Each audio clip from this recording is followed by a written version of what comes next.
Assalamualaikum warahmatullahi wabarakatuh.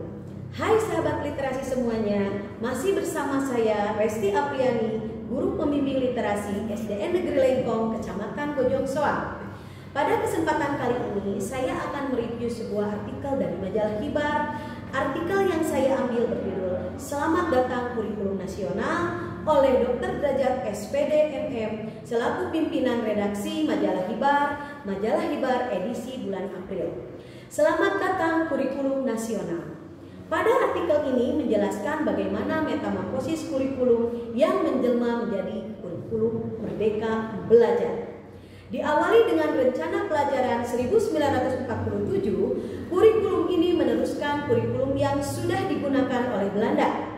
Yang menjadi ciri utama kurikulum ini adalah lebih menekankan pada pembentukan karakter manusia yang berdaulat dan sejajar dengan bangsa lain. Dilanjutkan dengan rencana pelajaran terurai 1952, kurikulum ini lebih merinci setiap mata pelajaran. Di penghujung era Presiden Soekarno, muncul rencana pendidikan 1964 atau kurikulum 1964. Yang menjadi ciri dari kurikulum ini adalah pembelajaran dipusatkan program Pancawardhana, yaitu pengembangan moral, kecerdasan, emosional, kerigelan, dan jasmani.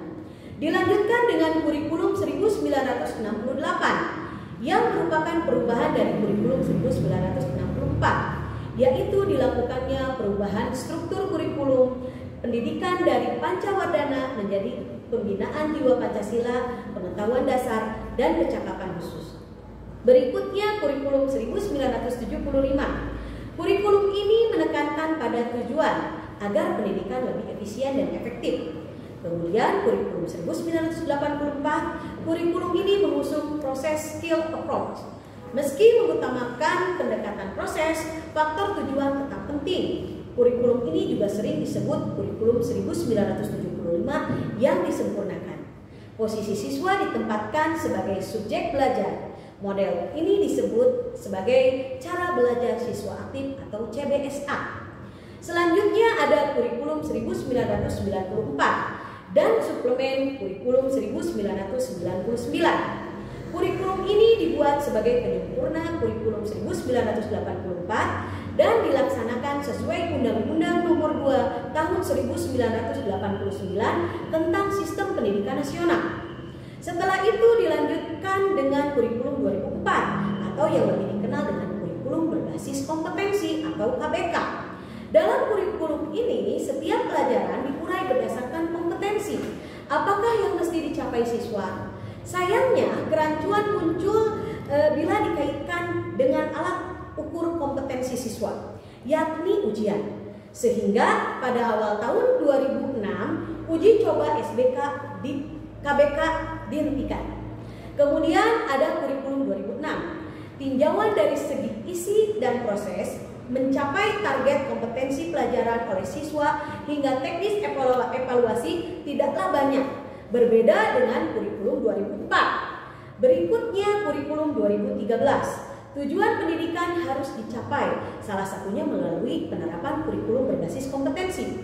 Kompetensi lulusan program pendidikan harus mencakup 3 kompetensi, yaitu sikap, pengetahuan, dan keterampilan. Akhirnya, kurikulum 2013 berakhir. Kurikulum KTSP plus kurikulum 2013 dikolaborasikan dengan penyempurnaan kurikulum pemerintah yang baru dibentuk, yaitu kurikulum revolusi mental. Berikutnya kurikulum Merdeka Belajar. Kurikulum ini terinspirasi oleh Ki Hajar Dewantara yang mana menekankan 2 konsep. Pertama, kemerdekaan, dan kedua, kemandirian.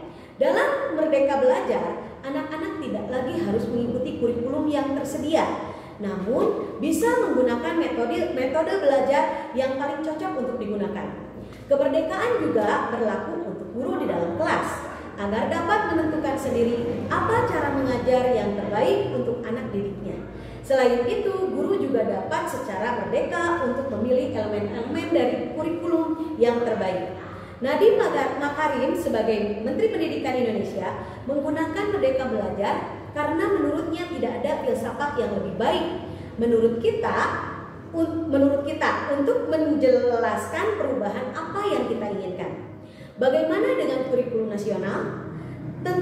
Tentunya mata rantai kurikulum dari waktu ke waktu akan terus berjalan. Sehebat apapun kurikulumnya, jika SDM-nya belum siap, dengan pasti akan jalan di tempat. Paling tidak, guru sebagai garda terdepan harus siap menghadapi perubahan. Selamat datang kurikulum nasional, kami siap menjemput dengan senang hati. Sekian review artikel dari majalah Hibar. Wabillahi taufiq wal hidayah. Wassalamualaikum warahmatullahi wabarakatuh. Sampai jumpa di tantangan literasi selanjutnya.